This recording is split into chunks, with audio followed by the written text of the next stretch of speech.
Hi everyone, I'm David Fisher, and this is Presidential Chronicles, the series of books and videos on American history as seen through the lives of the presidents of the United States. This episode is from the life of Chester Arthur, and the focus is shocking political rise. The year is 1879, and Arthur had just been fired from his job as the collector of the New York Custom House, and he was fired by the President of the United States, Rutherford Hayes. This was after a 2-year battle between the civil service reformers, Hayes on one side, you've got the political machines, Roscoe Conkling and Arthur on the other, and in the end, Arthur was out. Well, what did he do? He set up his law practice once again, but really he continued to work for boss Roscoe Conkling and his machine in the state of New York. He was out fundraising and organizing. In fact, he got a bit of an honor when he was named to be the permanent president of the State Republican Central Committee. Well, Arthur in early 1880 was in the state capital of Albany when he got news from home.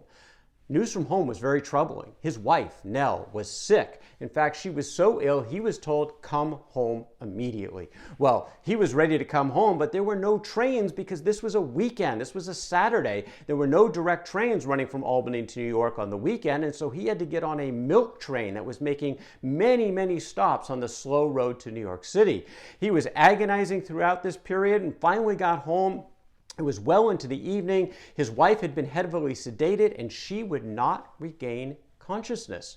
Nell Arthur died on January 12, 1880. She was only 42 years old. This was just past their 20th wedding anniversary, and Chester Arthur was shaken to his core. This was part of his solid support system, his wife at home, and he felt also guilty of all those late nights where he was out away from his wife, hanging out with the boys, doing his political thing. He always felt he could make up that time to Nell later in life, and now he wouldn't have that chance. So he's emotionally shaken, he's guilt-ridden. And then what about his kids? He's got his son Alan, who is 16, his daughter Ellen, who is only 8. He never really was very involved in the raising of the children. That was Nell's responsibility largely. So he brought in some family help, some hired help, but Chester Arthur did what he usually did when he was shaken or down. He poured himself into his work, and that meant focusing on the big year of 1880, which was an election year, Roscoe Conkling and the political machine ready to rev things up again. Now, Conkling was all in on a candidate for president who had been in the office before, Ulysses Grant. He and Grant had gotten along really well, and those were good times for the political machine when Grant was in office. Grant left after 2 terms. He went on a world tour, came back to the United States. There were parades for him, still very popular, but what Conkling cared about was patronage. He wanted that power back from the machine. It was good times under Grant before. Let's get him back into office and see if we can have good times again. But Grant was only one of the candidates in the 1880 election for the Republicans. You also had James Blaine, the former Speaker of the House from Maine. He was many considered to be the favorite. And you had John Sherman, the Treasury Secretary and former Senator from Ohio, who was also in the mix. Now, the candidates, or rather the delegates, met that year in Chicago at the Interstate Exhibition Building for the Republican Convention. Conkling was there, Arthur was there. They're all pushing the path for Grant, but this is going to be tough. With 3 strong candidates in the mix, it was going to be hard to get a majority. 379 votes was needed for that majority, and on the first ballot, Grant opened up on top, just over 300 votes. Blaine was second, just under 300 votes. Sherman was kind of a distant third with around 90 votes. And that's the way it stayed, ballot after ballot after ballot the entire day. They ended the day almost exactly where they stood, not just the first 3, but the next 4, 5, and 6. Everybody basically stayed pat. So that night, a lot of backroom conversations. And one thing the Grant folks said is, Conkling, Arthur, the rest, we're not going to desert Ulysses Grant no matter what. Tom Platt, senator from New York, said, we Grant men had sworn to die with our boots on, and to their credit, they never wavered. Everybody else wavered, though, because on day 2, after all this backroom discussions, a couple of dark horses were introduced. And on the 34th ballot, Wisconsin put forward an 8-term congressman, a former Union general by the name of James Garfield. Garfield had actually just left the House, or was about to, because he had been elected to the Senate from Ohio. When his name was tossed out there was thunderous applause. After a brief pause, all of a sudden, cheering and cheering, except from 2 camps. The Grant people, Conkling, Arthur, and their folks, well, they sat on their hands. They weren't interested in James Garfield. And the other was James Garfield himself. Garfield had come to this convention to support John Sherman. In fact, he had put Sherman's name into nomination. And when he heard his name and all this applause, he jumped out of his seat and said, no, no, no, I am not a candidate. Don't vote for me. He thought there would be a stain on his reputation if he had gone there to support Sherman and all of a sudden he accepted the nomination himself. But frankly, he was shouted down. The convention chair, George Hoar, called him out of order, told him to sit down. They went on with the balloting. A couple of ballots later, James Garfield went over the top, 399 ballots. Now, to his credit, the Grant people never wavered. They started out at around 305, 306. That's where he ended. But basically, everyone else went for Garfield. So now the question was, what about the vice president? And this was going to be critical and a lot of concern about Roscoe Conkling in New York, because in close elections, New York typically was the difference. It had more votes in the Electoral College than any other state. You lose New York in a close election, it's almost impossible to win. So the delegates thought if they could get a VP candidate that Conkling would support, then Conkling would get his political machine up and running in New York. They'd be able to win that state and win the overall election. Well, who could they get to be the VP?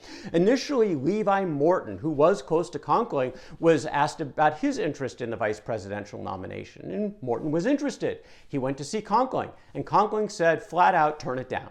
Conkling was in no mood for this. He was in a foul mood. He was upset about what happened with Grant. He didn't want to be associated with this campaign at this moment, and he told Morton to turn it down, and Morton did.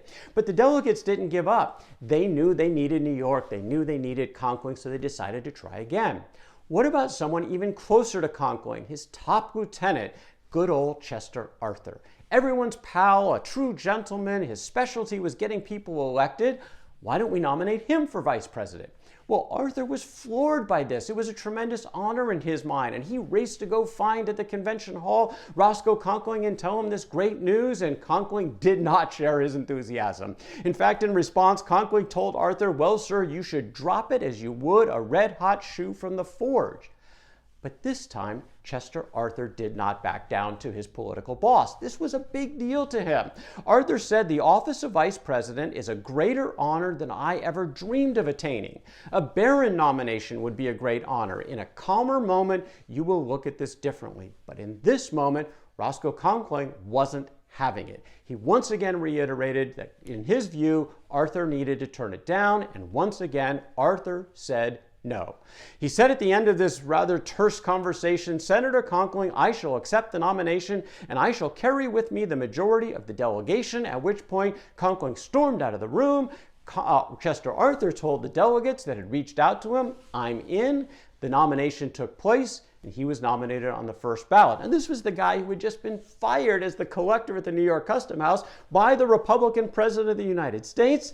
And now he is the nominee for vice president from the Republican Party. Never mind, he's never held political office. He really had no qualifications to be president, but for vice president, this was probably going to be fine because really everyone was focused on the top of the ticket. It was James Garfield that really everybody cared about. There were a few comments here and there about Chester Arthur. Mostly were actually positive. He was a good party man.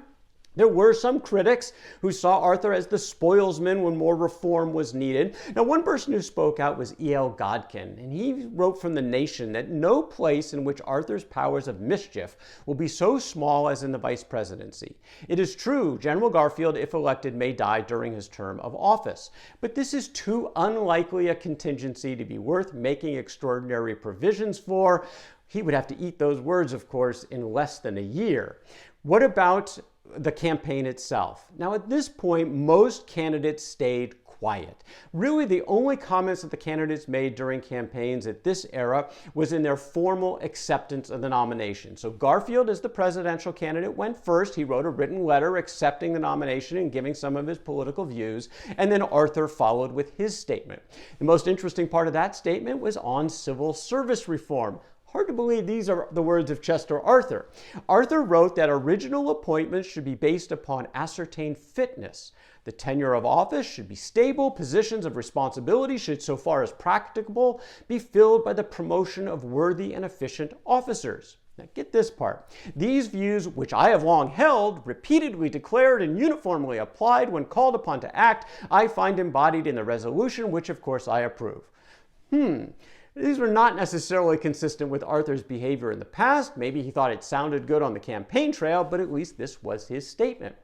This was going to be a close election, as we said, and once again, New York was going to be key. Roscoe Conkling was going to be key, and with Chester Arthur on the ticket, Conkling didn't like that idea, and he had not committed to getting the machine out to try to help deliver New York. Well, the party convinced Garfield he had to do some outreach to Conkling, and Garfield was really leery of Conkling, but he agreed to come to New York, not just to meet with Conkling, but to meet in a big gathering of all the Republican leadership. This was going to take place at the Fifth Avenue Hotel in August of 1880 in New York City, and all the big names were in fact there, except one. Roscoe Conkling. At the last minute, Conkling decided to play games, and he did not show up. Garfield was infuriated by this, and then it got worse. Conkling said, you know what? Just couldn't make it last night, but if you'd like to come to my house the next day, in other words, his domain, he'd be happy to receive the nominee, James Garfield. Well, Garfield said, no way, I'm not doing that. Garfield did agree to meet with Conkling's lieutenants the next day at the hotel, and that meant Chester Arthur and Thomas Platt. They were representing Conkling, and both sides heard what they wanted to hear. It's kind of hard to believe how different the interpretations were from this meeting, but this is what happened. Platt, for example, stated he was convinced that Garfield committed that if the Conkling machine got out the vote in New York, he wins the election, that they would get the patronage in the state of New York. According to Platt, these assurances were oft repeated and solemnly emphasized and were accepted and agreed to by all those present. Well, apparently not James Garfield, at least in his mind. He had a completely different view. He wrote in his diary that no trades, no shackles, and is well fitted for defeat or victory. He didn't think he had given anything away in terms of promises. Well, that Platt and Arthur were able to convince Conkling to get on board, and that if Garfield won, they would get their due, and so Conkling agreed. He set the machine loose to not only campaign in New York, but Conkling went on a speaking tour along with Ulysses Grant throughout the Midwest, campaigning on behalf of the candidate. But sort of. Garfield was continuing to be hurt by Conkling because he barely mentioned Garfield's name in these speeches he was giving. He was talking about the Republican Party and things like that, but rarely mentioned Garfield. He did on occasion talk about Chester Arthur, including one time on the campaign trail when Conkling said that Arthur was one of the most genuine, patriotic, and honorable of men. A high-souled, honorable man, honorable in every position in which he ever stood, a man to be trusted in every relation of life. Kind words from his boss, Roscoe Conkling. Well, came down to a very close election. The nation was divided when went to the polls on November 7th of 1880. James Garfield and Chester Arthur against Winfield, Hancock, and William English of the Democrats. Each ticket won 19 states. The popular vote, the difference was less than 0.1%. That's how close this thing was. But of course, that didn't matter. All that mattered was the Electoral College. And for this, thanks to a narrow victory in New York, the ticket of Garfield and Arthur won. 215 to 155 in the Electoral College. If Hancock had won New York, he would have won the presidency. So the machine had done its job. It had delivered New York. How would this play out in a James Garfield administration? That's the story for another day. That is Chester Arthur and shocking political rise from the life of Chester Arthur. For more Presidential Chronicles, check out my books on Amazon.com and don't forget to subscribe to my YouTube channel. Until next time, I'm David Fisher. This is Presidential Chronicles.